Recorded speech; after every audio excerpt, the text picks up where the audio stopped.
So first go to github.com/mattingles/soundflower. Now scroll halfway down and find this link. Click here. We're going to want to download this DMG in the assets at the bottom of the page. Once that's downloaded, open it up.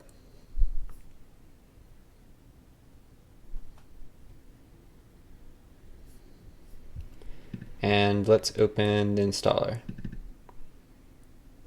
Alright, it will give us this unidentified developer message.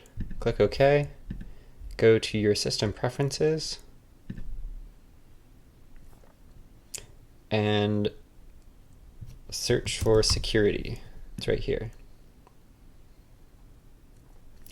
Right here, we're going to go open anyway. And we'll click open again. Okay, now the installer is running. We'll click continue, install, enter our password. It will say installation successful.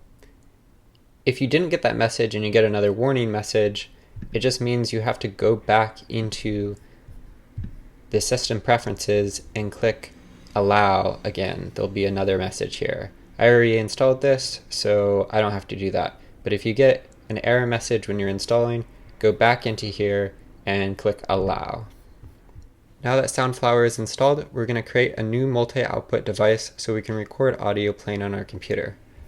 Go up to the search icon in the corner, click on it. Let's go to MIDI or search MIDI. Click Audio MIDI Setup.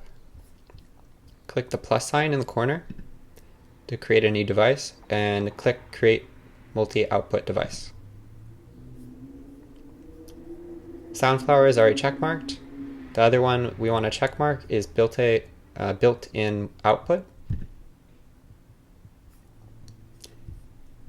And that's all we need to do. Now if we record, we just have to select Soundflower as the input, and everything should work.